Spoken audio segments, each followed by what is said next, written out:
Hey everybody, you everybody is so hot on Kadena, and I've been urged by thousands of people at this stage to do an analysis, and people like my shit I buy series. So if you're new to the channel, hit the like and subscribe. If you're not, you know the drill. So we're going to go through this pretty fast. There's a lot of material in here, and at the end I'll give you my conclusion if I would buy it or not.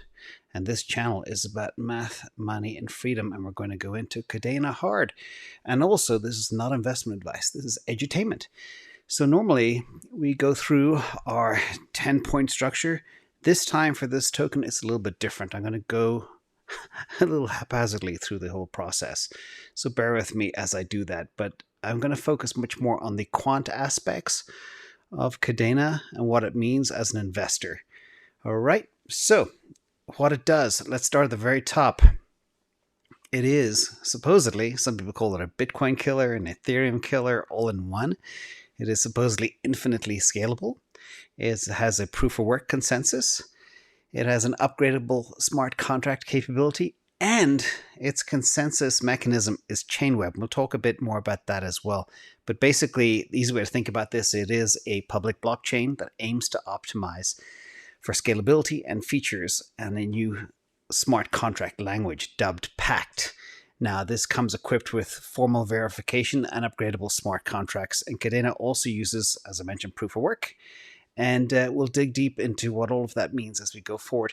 They also believe they have solved the blockchain trilemma, which is something that has to be very decentralized, very secure, and very scalable. So that's the situation. Now let's jump ahead and talk about the team. You know, some people say, well, it's not a JP Morgan token. No, we know that, but the heritage does come from JP Morgan. The two founders were both employers, and you'll see in their marketing materials, you see things like this. They showcase JP Morgan and SEC for the background of the founder, the two founders, and also some advisors from different places. What's interesting to note, though, again, when I look at a token, I look at risk. I look at things that stand out. So please,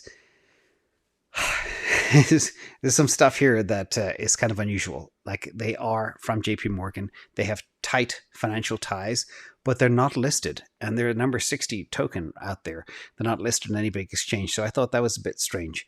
But let's see what else we can find. When we look at the investors, these are the investors I pulled from Crunchbase. And you see names like InBlockchain, Susquehanna, Multicoin, Asimov, SV Angel, Distributed Global, Limitless Crypto, Primitive Ventures. I never heard of any of those investors. So that is a little bit of a red flag for me. I like tokens to be very well backed by very smart money. And you've heard me talk about that a lot. So that's the investor side. Now let's talk about the industry disruption, which is very important. Kadena claims to have unparalleled proof of work security and the most scalability in the safest smart contracts possible. They also have things like native oracles, decentralized bridges. They are supposed to be multi-chain capable, and everything is built with Haskell.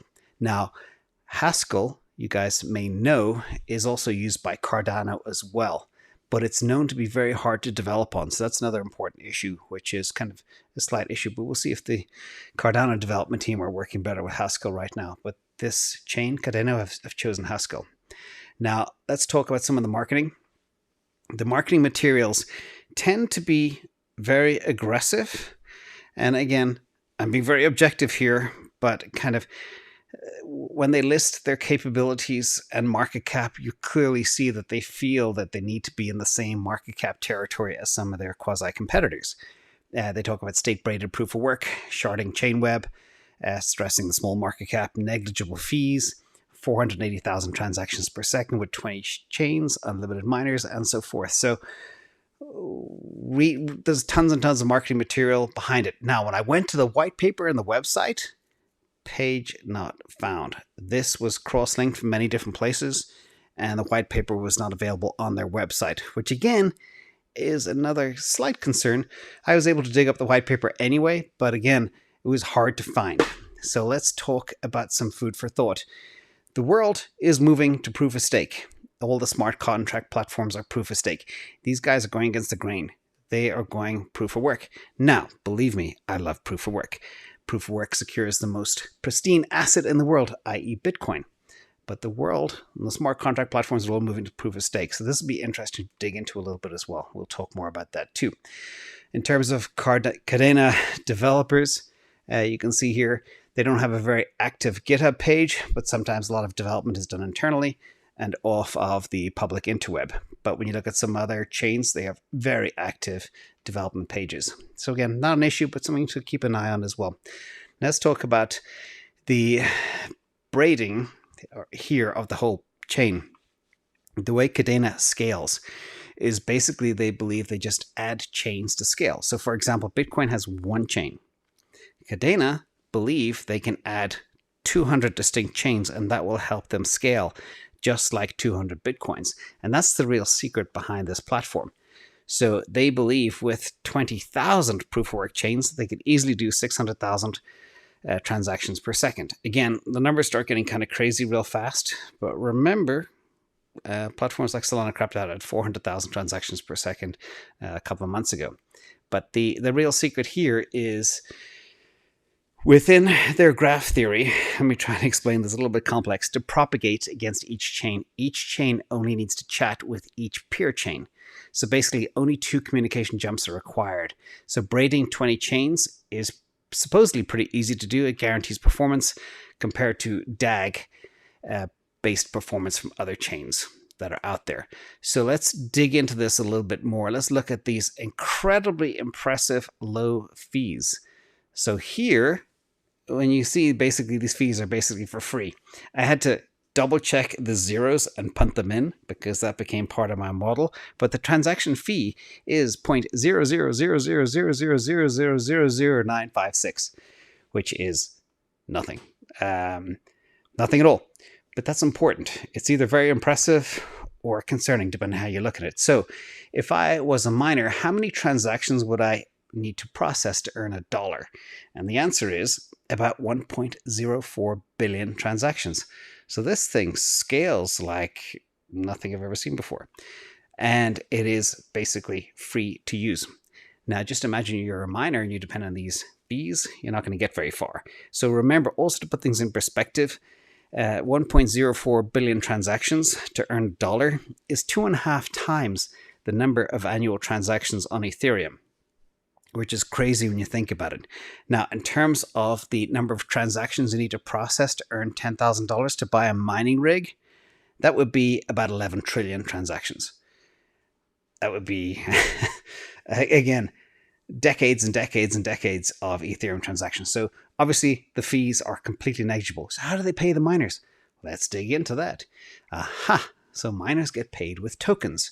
So here's a little bit. Basically, you see they have a billion tokens that are earmarked, and 700 million of that billion are earmarked for miners over the next 100 years. And the platform share is up to the discretion of what the team spends on what they want, whether it's marketing or development, etc. And notice as well, the insiders got 100 million at launch, but they said they burned 10 million at launch as well. So let's look at that as we dig into the tokenomics. Back to the marketing materials, you can see charts like this, and a lot of YouTubers are extremely bullish on Kadena. Everybody is pumping it. Everybody thinks this is the ETH killer that nobody saw coming.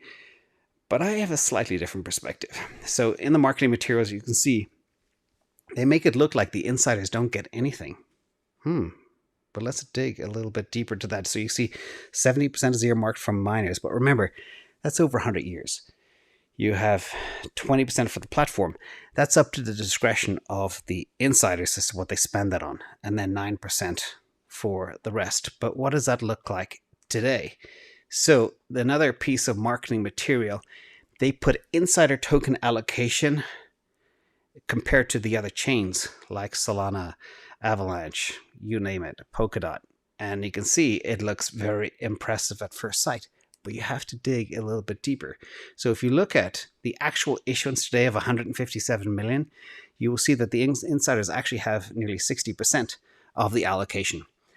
But that'll be eaten away over the next 100 years because of the miner allocation. So again, the materials that are out there on the web are a little bit misleading unless you do the deep dive into exactly what makes this up. Now, another visual of how the inflation rate, or what they call the emission rate, looks, you can see here.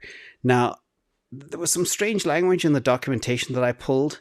They talk of mining emission and adjusted platform emission, words like new and old and genesis, and it was really easy to get confused. But some of the pieces I pulled out was inflation rate January 18th, 2021, with the mining emission was 23%. But total emissions, mining plus platform with old genesis, the rate of emission or inflation is 72%. So it's designed somehow to confuse, and I don't know why that is. But let's go a little bit further. Digging deeper into the language, they had some fine print hidden away. So they say Kadena will not exceed the platform coin release rate of 22.08 million tokens a year. That's 2 million tokens a month. Just think about how much you guys, the retail investors, need to buy just to absorb the emission. Now, Kadena, this is the piece that really kind of got to me. The Kadena reserves the right to further modify, decrease, or increase the platform emission schedule in the future for what Kadena believes to be in the best interests of the platform, Kadena, and the ecosystem. So again, that emission rate, that inflation rate can change. It could go up, down, stay flat. It's up to the team internally. So let's model what this looks like through 2030. There's no point in going out through 2120, out 100 years. I did it. But if you want to see that, I can drop it in the description below. But here you have the date and the emission per month. This is not emission per year, but emission per month, and how it increases the total supply. So today, well, actually, these slides were done Sunday night, and the price of Kadena was a little bit different, and the supply was different. Remember, 2 million are being issued a month. So when I take a static supply number, it's probably 157 million now. Could even be 158 million. Anyhow, 2022 numbers would be about 242, 2023, 305, 2024, 369, 2025, 432 million. You can see that the inflation is pretty heavy, and I use that to calculate my price prediction. Now let's look at the chart real quick. When I did this again, the price is $24.30. Kadena had been up 2,600% in the last 60 days. So no wonder it's getting the attention of the people. I understand. That's super exciting. Making 26 extra money in less than 2 months is a good thing if you can do it. Is it sustainable? That's the question here.